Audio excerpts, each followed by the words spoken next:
언어신명 함께 보고 있습니다. 제 선인에게 보내는 편지를 제가 길었어요. 육조 스님 간단한 일대사까지 모를 거라고 모르니까 알려준다고 쓴 건 아니실 테고 당연히 그냥 바로 이어서 보겠습니다. 산은 산이고 물은 물이며 승은 승이고 속은 속이다. 이런 인용이에요 지금.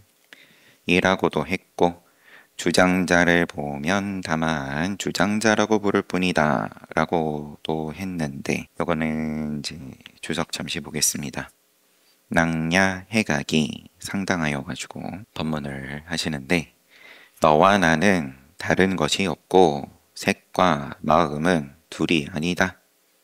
그리고 주장자를 들고 그대들이 만약 주장자라고 부른다면 뭐라고 부를래? 주장자라고 하면 눈이 있어도 눈 먼 것과 같고 생각을, 개념을, 모양을 쫓아간 거고 주장자라고 부르지 않으면 그러면은 양구를 하든 아니면 주장자 나아가가지고 주장자 뺏어가지고는 한 대 때렸다. 앞에 있는 법사 스님을. 흉내는 잘 어디서 본 것 많아가지고 잘냈다고 하기도 그렇죠. 주장자라고 부르지 않으면 물에 빠지는 것을 피하려다가 불 속에 뛰어드는 것과 같다. 개념에 빠지지 않겠다고 쓴 모양이 독인 객인이다. 그대들이 벗어나 알게 되면 단지 주장자라고 불릴 뿐이라는 것을 알게 될 것이다. 도로 산은 산인 거고 물은 물인 거고 주장자는 주장자인 거고 알면서 내지는 또 아는 입장에서 주장자가 아니라 다른 뭐다 부처다 앞에 선지식이 안목 있는 자가 작용하는데 뭘 시비할 게 있겠냐. 그러고는 낭야해각 스님이 주장자를 한번 치고는 내려왔다. 네, 이런 주장자를 보면 다만 주장자라고 부를 뿐이다 라고 했는데 이를 일러서 체를 몸체자 체를 본다 라고 하는 것이다. 만약 여기에서 꿰뚫어 보게 되면 아침부터 저녁까지 저녁부터 아침까지 실끝만큼도 세는 것이 없이 모두가 나의 용이 되고 손가락을 세웠다. 그런데 뭔가 쓴 바가 없다. 세어나간 바가 없다. 평생을 쓰고도 그대로다. 모두가 나의 용이 되고 하나하나 분수밖에 아닌 모두가 본분사가 될 것이다. 하지만 서 있는 그 자리에서 아직 체득하지 못했다면 실끝만큼도 옮기거나 바꿔서는 안 되니 어찌 단적으로 드러난 기요가 아니겠는가? 하지만 그 자리에서 아직 체득하지 못했다면 실끝만큼도 옮기거나 바꿔서는 안 된다. 그러면 일으키면 다 족족 손에다 세는 거다. 아주 조심해야 된다. 단적으로 드러난 기요가 아니겠는가? 바로 끊어. 요지를 깨닫는 데는 다만 현성공안을 사용할 뿐이다. 밤낮으로 드넓게 행하면서 자유자재로 십자가도에서 대로에서 떠들기도 하고 고요하기도 하며 말하기도 하고 침묵하기도 하다가 온몸을 써서 일시에 엿본 것을 타파하고 다시금 옳고 그름을 가려 판단해 간다면 대단히 통쾌할 것이다. 이 일이 만약 언어 속에 있다면 합당한 일구의 말이 아주 고정적이어서 절대에 무언가가 있어서 모양으로 되는 거였을 것 같으면 뭔가 절대의 진리 그건 결코 바꾸거나 고치지 못하게 될 것이다. 그러면 무상 얘기할 필요가 없는 거고 무상이 아닌 거고 항상한 무언가가 있는 거고 그럼 그거 열심히 믿고 따르든지 행하든지 하면 되고 이 일이 만약 언어 속에 있었을 것 같으면 그런데 하지만 천마디 만마디 끝내 만마디로 끝내 다할 수 없음을 어찌하겠는가. 무릇 이 일이 언어 속에 있는 것이 아니지만 억구를 빌려 이 일을 드러내고자 하는 것임을 알아야 한다. 방편으로서 고든 아니면 뭐 몽둥이든 뭐든 영리한 자는 모름지기 이 뜻을 곧장 알고 억구의 뜻을 뛰어넘어 증득해가지고 활발발 하도록 해야 한다. 그러면 바로 일구를 가지고 백천구로 쓸 수도 있고 백천구를 가지고 일구로 쓸 수 있게 되는데 다시 무엇을 의심하겠는가? 마음이 부처다. 즉심즉불. 마음도 아니고 부처도 아니다.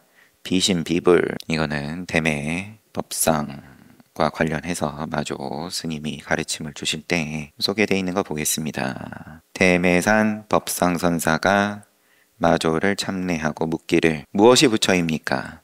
즉심즉불. 마음이 부처다. 법상이 여기서 변화가 있었어요. 그리고 대매산에 들어가가지고 30년을 살았다 일 겁니다. 대매산에서 살았는데 마조가 법상이 대매산에 주석하고 있다는 것을 듣고 한 스님을 심부름 보냅니다. 이렇게 물어라. 그러면은 대답하면 또 이렇게 대답하라. 화상께서는 마조 스님을 뵙고 무엇을 얻으셨기에 바로 이 산에 주석하십니까? 법상이 마조 스님께서 즉심즉불 얘기해서 다른 거 다 필요 없고 그러면 오직 마음이 바로 부처이니까 뭐 산에서 들어와 산다. 마조께서는 요즘 불법이 달라졌습니다. 요즘 그렇게 말씀 안 하시는데요. 어떻게 달라졌는데? 그러니까 요즘은 말씀하시기를 비심비불. 마음도 아니고 부처도 아니다. 법상이. 저 노장이 사람들을 미혹하고 어지럽게 하는 것이 마칠 날이 없구나. 마음대로 비심비불을 하더라도 나는 다만 즉심즉불일 뿐이다. 이렇게 대답한 걸 가가지고 마조 스님께 알려드리니까 매실이 잘 익었다. 말에 있는 게 아니다. 즉심즉불이면 동그라미고 비심비불이면 꽃표고 거꾸로 해도 마찬가지고 평생을 그거 하나 쥐고 수행하고 있는 사람한테 가가지고 밥상 엎어라 그렇고 심부름 시킨 건데 거기에 뭐 전혀 영향받지 않았다. 뭐 의연했다. 그러니까 인정하는 그런 말씀을 하셨다. 마조 스님께서. 다시 무엇을 의심하겠는가? 마음이 부처다. 마음도 아니고 부처도 아니다. 마음도 아니고 부처도 아니고 그 어떠한 것도 아니다. 이걸 가지고 그러면 또 남전 보원 선사께서 또 하신 말씀이 있는지. 남전 보원 선사가 어느 때 말했다. 강서의 마조는 말하기를 바로 마음이 곧 부처다라고 하는데 왕 노사는 본인은 나는 그렇게 말하지 않겠다. 마음도 아니고 부처도 아니고 어떤 것도 아니다. 뒤에 한마디 더 붙이셨어요. 어떤 것도 아니다라고. 이렇게 말하면 허물이 있겠는가? 이러면은 맞는 것 같아? 아닌 것 같아? 조조가 절을 하고 나갔다. 제자 이때 남전보원 스님 모시고 있던 조조 스님이 그냥 가타부타 없이 절을 하고 나갔어요. 그때 어떤 스님이 조조를 따라 나와가지고 물었다. 상자께서 절을 하고 나온 뜻이 무엇입니까? 그러면 너는 저 남전 스님께 가서 물어봐. 그러니까 또 이리 쫓아가고 저리 쫓아가고 늘 그래요. 궁금하니까 이 스님도 뭔가 분명히 아는 모양인데 쓰는 모양을 보니까 분위기를 보니까 남전 스님도 절하고 가는 사람 붙잡지도 않고 그래가지고 와가지고 물으니까 안 알려주고 남전 스님한테 가서 물어보라고. 그래가지고 남전 스님께 와가지고 또 물어요. 좀 전에 종심상자가 조주 종심상자의 뜻이 무엇입니까? 그러니까 남전 스님은 그가 노승의 뜻을 알아차렸기 때문이다. 그러면은 뭐예요? 여기 가서 묻고 저기 가서 묻고 이 스님은 그렇구나 하고 넘어가면 그러면 그냥 밥 먹으려고 붙어있냐? 이런 소리 들어도 할 말이 없을 테고 적당히 궁금해서 역시나 남전 스님 수제자답구나. 나는 못 알아먹는 거지만 이런 모양을 쓰고 남전 스님은 또 거기다가 노승의 뜻을 알아차렸기 때문이다. 조조 스님이 뭘 알아차리든 말든 간에 내 배고픈 거 해결하려고 와 있으면 그거는 상관없고 그럼 그 노승의 뜻이 뭡니까? 이렇게라도 물으면 뭐 그렇게 물었을 수도 있겠지만 뭐 뒷이야기는 없으니까.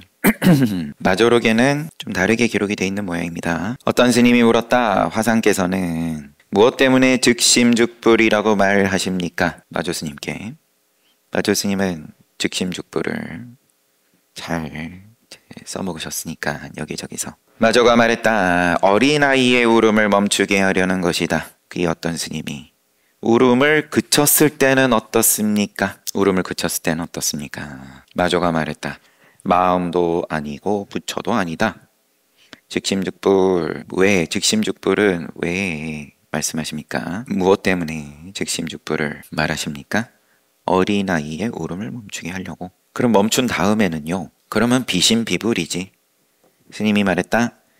이 두 사람, 우는 아이랑 울음을 그치게 하는 사람을 제외하고 다른 사람이 오면 어떻게 가리켜 보이시겠습니까? 그래도 뭐 이 스님은 그러면 그래도 자기의 문제를 물으려고 하는 건지, 저는 즉심죽불로 또 뭔가 그러면 울음이 그쳐지지를 않고 비심비불은 물론이거니와, 그러면 스님이 쓰는 약으로 저는 별 변화가 없는데 어떻게 해야 됩니까? 일난지.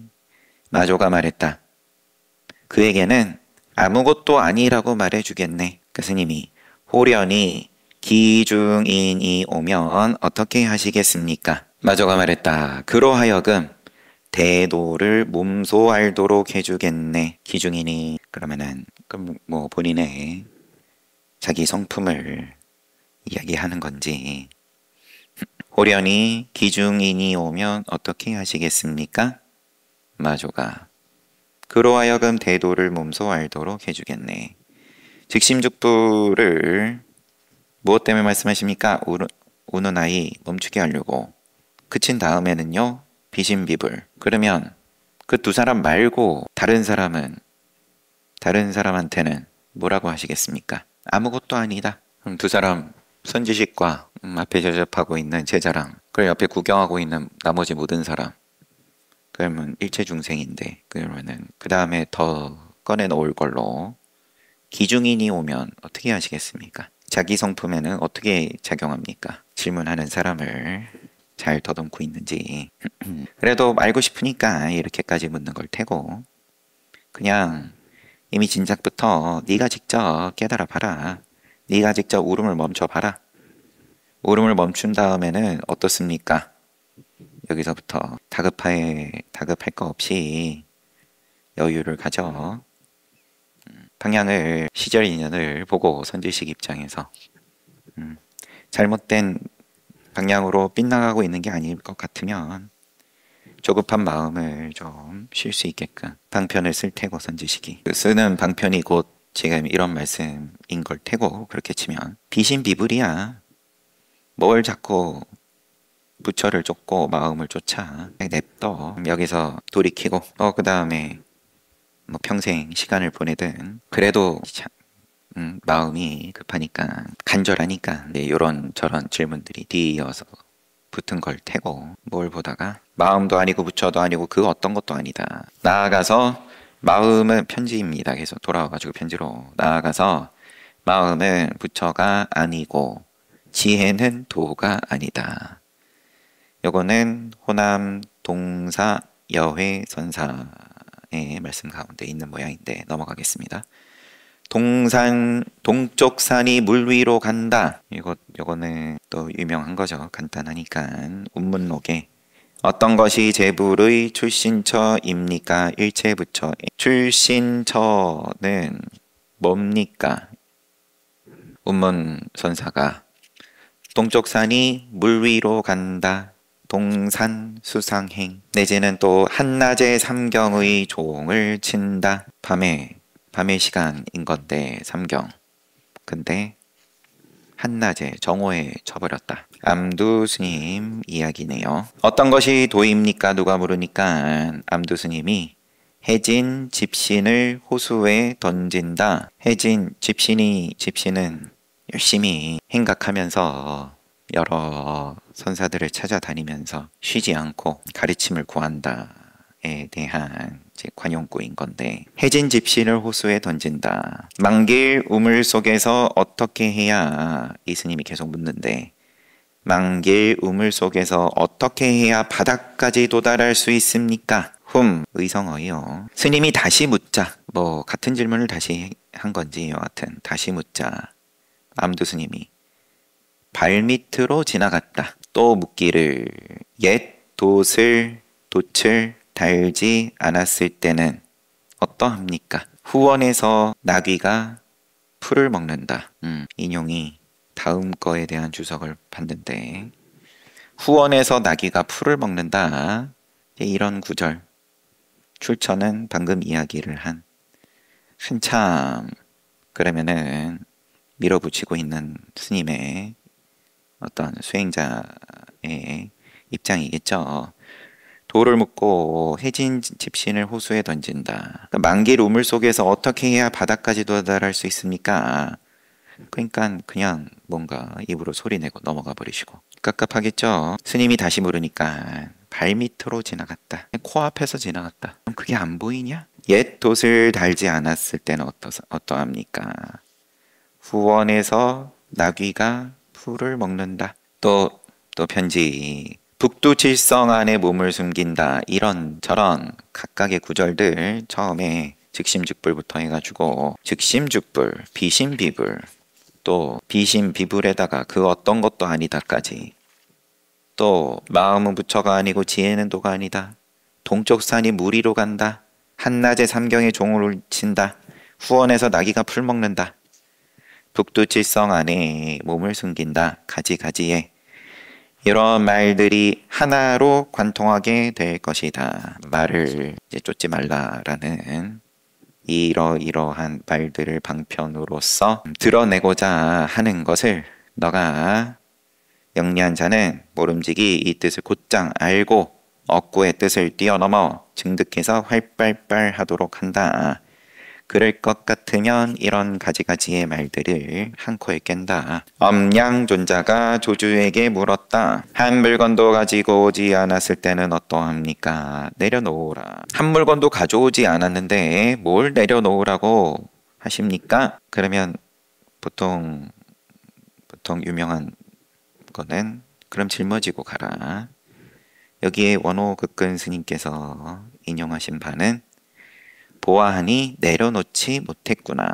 이 말에 크게 깨달았다. 뒷날 황룡이 여기에 송을 하기를 황룡해남이 한 물건도 가져오지 않았는데도 양 어깨에 걸머지고 일어나지를 못하네. 눈 밝으니 속이기 어려우니 언하의 호련이 아님을 알아도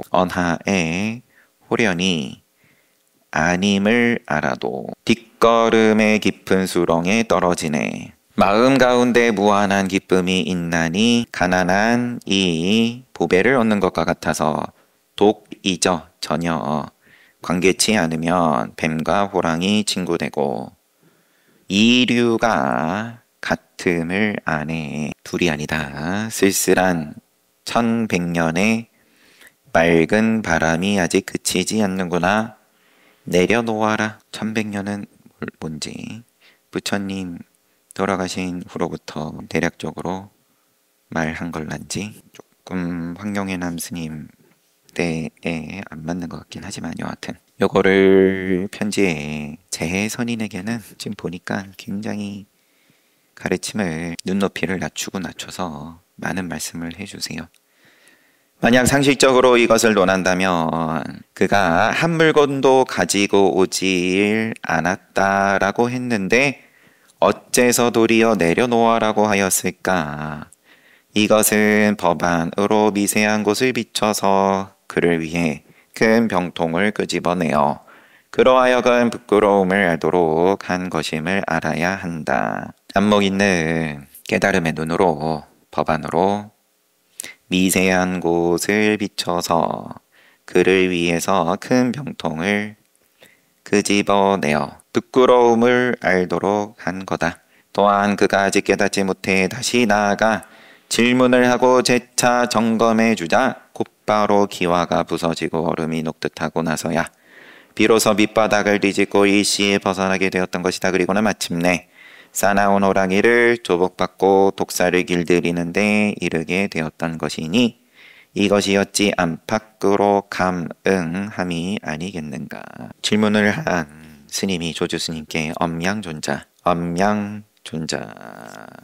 스님에게는 늘 한 마리 뱀과 한 마리 호랑이가 있었다. 좌우에서 따라 손으로 먹이를 주었다. 이런 산에 살면서 업식이 그랬는지 이런 맹수와 또 뱀이랑 잘 길들였다. 그래가지고 이런 부분들을 인용을 하면서 원호극근 선사께서 이것이 어찌 안팎으로 감응함이 아니겠는가. 이게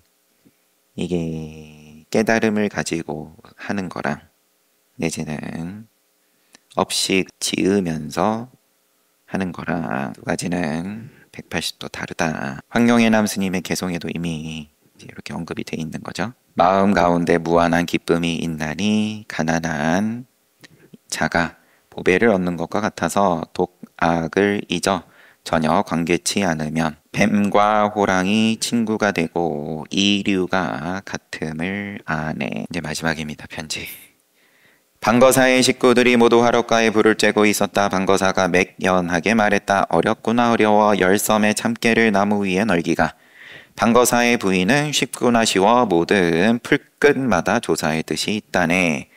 딸인 영조가 말하기를 어렵지도 않고 쉽지도 않다네. 배고프면 밥 먹고 피곤하면은 잔다네. 그 이야기도 즐겨 쓰시는 모양이고, 일반적으로 사람들에게 이 공안을 거량하면 영조가 한 말이 힘을 던 것이라고 말하기를 좋아하고, 의례 선을 수행하는 자들이 이 공안에 대해서, 이 이야기에 대해서 풀기를 방거사의 말 몇 점짜리, 부인의 말 몇 점짜리, 영조의 말 100점짜리, 어렵지도 않고 쉽지도 않다, 배고프면 밥 먹고 피곤하면 잔다, 이렇게 말하기를 좋아하고 방거사와 그 부인이 어렵다고 말한 것이나 쉽다고 말한 것을 싫어하는 사람들이 많다. 이제 분별의 입장에서 영조가 마지막에 말한 분별을 떠난 어렵지도 않고 쉽지도 않다, 이렇게 보면 이는 단지 말을 따라 이해한 것일 뿐 그 근본 도리를 전혀 모르는 것이다. 그렇기 때문에 말의 자취가 가지가지로 일어나면 다른 길들이 그로 말미암아 생기게 되는 것이다. 만약 말을 잊고 뜻을 체득할 수 있다면 비로소 이 세 사람이 각각 한 솜씨를 내어 함께 밑빠진 대바구니를 들고 새우를 건지고 조개를 캐는 것이며, 한 수 한 수에 사람을 죽이는 기틀이 있고 곳곳마다 몸을 벗어나는 길이 있다는 것을 체득하게 될 것이다. 편지 끝났어요. 내 말을 쫓아가지 말아라. 제 선인이 만나서 물었든 내지는 편지를 보내왔든 이런 어록을 선사의 가르침을 대함에 있어서 그 말을 쫓아가는 그런 질문을 했을 수 있겠죠. 즉심즉불이라 하든 거꾸로 뒤집어서 비심비불이라고 하든 배부른 입장에서야 이렇게 말하든 저렇게 말하든 그냥 밥을 주고 숟가락을 주든 포크를 주든 아니면 아무것도 안 줘도 그럼 손으로라도 퍼먹어야 되는데, 다들 배가 덜 고파가지고는 이거는 숟가락으로 먹는 게 맞니? 젓가락으로 먹는 게 맞니? 몇 점짜리다. 그런 소리 하고 있는데 너는 진실로 재선인한테 배고픈 거 맞아? 진짜 알고 싶은 거 맞아? 더 다그치는 거죠. 진짜 급하게끔. 어제 다른 회 차담하는데 안한존자 일기 보는 가운데 부처님께서 케마왕비는 자기의 미모가 나라의 보배다라고 불릴 정도였으니까 자기의 가치 부여를 오롯이 자기의 미모에 120% 하고 있는 입장인 거고, 부처님께서는 그거를 전혀 취급도 안 하신다 이렇게 들은 바가 있다 보니까 부처님 안 만나려고 어떻게 해서든 간에 도망 다녔는데, 비사라 대왕은 좀 부처님 만나가지고 믿음을 내서 같이 가까이 할 수 있기를 바래가지고 공을 들여가지고 정교하게 덫을 놓은 거죠.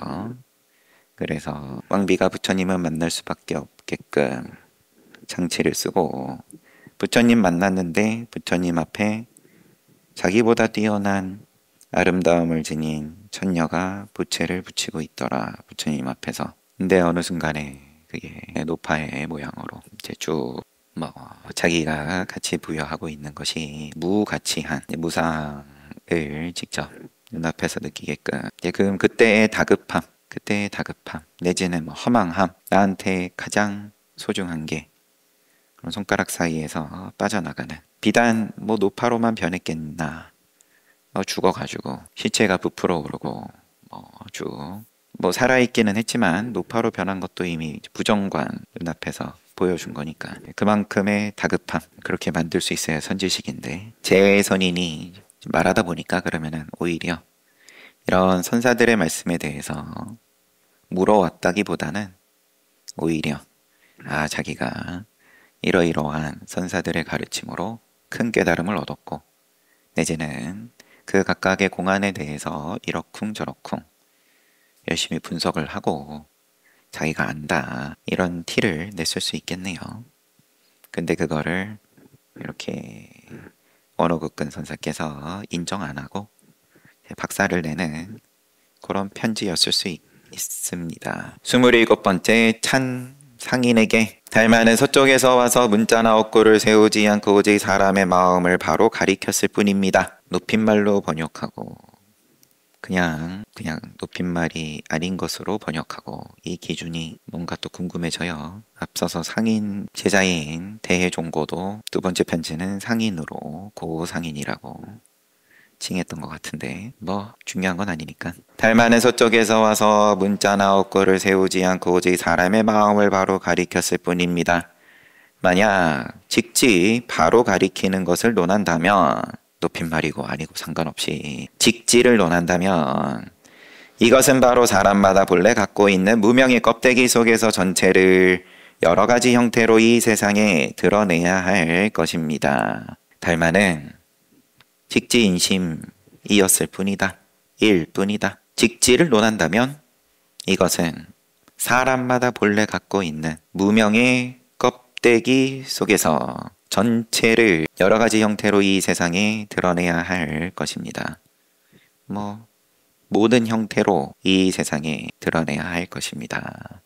작용을 하매 어떤 작용이든 동그라미 꼬표 없이 대긍정으로 드러내는 것이 곧 직지다. 하지만 예로부터 모든 성인들과 실끝만큼도 다르지 않기에 이를 일러서 천진한 자성은 본래 깨끗하고 밝고 오묘해서 시방의 허공을 머금기도 하고 토하기도 하며 육근과 육진을 홀로 벗어난 것이다 라고 하는 것입니다. 직지, 달마가 오직 사람의 마음을 바로 가리켰는데 그게 뭐냐? 그럼 사람마다 그 무명에 사로잡혀 있는데 그 껍데기 속에서 전체를 온갖 형태로 이 세상에 드러내는 거다. 모든 성인들과 실끝만큼도 드러내고, 그런데 드러내고 안 드러내고 상관없이 모든 성인과 털끝만큼도 다르지 않기에 이것을 일러서 말하기를, 인용, 천진한 자성은 본래 깨끗하고 또 밝고 또 오묘해서 시방의 허공을 머금고 내지는 또 토하고, 경계가 없는 거죠. 그러니까 경계를 좁쌀만큼으로 하든 그러면 수미산만큼으로 하든 머금든 토하든 육근과 육진을 홀로 벗어난 것이다. 편지의 서두만 한번 맛보기 하고 나머지는 또 다음 시간에 이어서 보겠습니다. 홀로다 홀로. 홀로 육군 육진에 벗어났다. 육군 육진을 너 나로서의 홀로가 아니라 자유롭다 이거죠. 잘 봤습니다. 쉬었다 정진합시다.